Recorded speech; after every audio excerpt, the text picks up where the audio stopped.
Jika seseorang didisiplinkan oleh Tuhan, tetapi dia masih tidak bertobat, bagaimana akhirnya?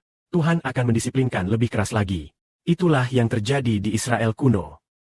Karena Israel tidak mendengarkan firman Tuhan, Tuhan sudah mengirim pasukan asing untuk membunuh banyak orang terhormat, tapi mereka masih belum bertobat.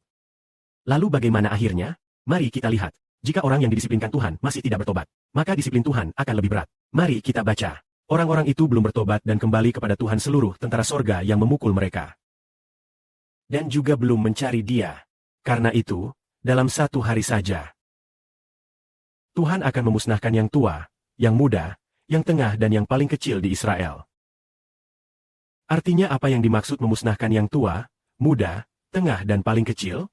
Orang tua dan orang terpandang adalah yang tua.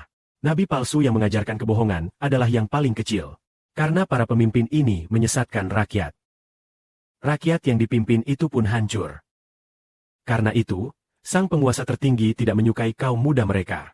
Tak peduli anak yatim dan janda. Karena semua mereka adalah orang jahat. Semua orang berbicara dengan kebodohan. Walau begitu, murka Tuhan belum reda. Tangan hukumannya masih terbentang. Artinya Tuhan sudah mendisiplinkan Israel. Tetapi mereka belum kembali kepadanya. Belum kembali kepada Tuhan. Masih belum bertobat. Oleh karena itu, Tuhan menghukum mereka dalam satu hari saja. Bagaimana? Tuhan, dalam satu hari akan memusnahkan yang tua dan muda. Juga yang tengah dan yang paling kecil. Ini berarti yang tua dan pemimpin, serta nabi palsu akan dibinasakan. Semua nabi palsu itu harus dihapuskan. Bahkan rakyat yang mendengarkan ajaran mereka pun turut dihukum. Karena mereka tidak mencari Tuhan. Masih meninggalkan Tuhan. Mengabaikan ajaran Tuhan. Kalau Tuhan mengabaikan mereka, apakah Tuhan akan membiarkan begitu saja? Kalau Tuhan tidak peduli, apakah Dia akan pasrah? Tidak akan. Tuhan adalah manusia. Jika kita menasihati seseorang, dia tidak mau dengar, nasihat kedua kali juga tidak. Kita mungkin akan berhenti saja. Tetapi dengan Tuhan berbeda. Jika menasihati sekali tidak didengar, maka Tuhan mendisiplinkan. Kalau masih tidak didengar setelah itu, maka Tuhan menghukum. Kalau tetap tidak mau, mungkin Dia akan menghapusnya. Seperti contohnya tentang seorang pria dari Teochew yang diceritakan oleh saudara Sibo secara pribadi. Ayahnya berkali-kali menasihatinya melalui Sibo. Pria itu berkali-kali diberi nasihat namun tidak mau. Dia masih meninggalkan Tuhan. Tahun lalu, tepatnya pada 8 Februari 2024, Tuhan mengambil nyawanya. Ketika nyawanya diambil, pria itu baru berumur 39 tahun sebelum kematiannya. Tian Fuming berkata, orang itu penyembah berhala. Orang kafir. Tidak mau bertobat. Jika tidak mau bertobat, Tuhan akan menegakkan disiplin. Seperti yang dikatakan di sini, murka Tuhan belum reda. Tangannya masih terbentang.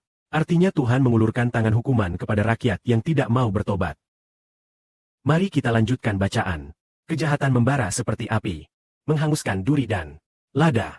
Artinya perbuatan jahat akan membinasakan duri dan lada itu. Duri dan lada melambangkan orang berdosa. Disebut duri dan lada.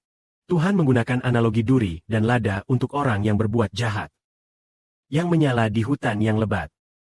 Mereka berkeliaran dan memanjat. Menjadi, karena ribuan pemimpin. Amarah Tuhan Yehowa terbakar habis. Orang-orang menjadi seperti bahan bakar api. Tidak ada yang menyayangi saudara mereka.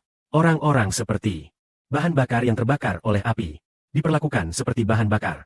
Allah memperlakukan orang berdosa seperti bahan bakar. Seperti bahan bakar dalam tumpukan duri yang terbakar. Seseorang memotong daging di sebelah kanan.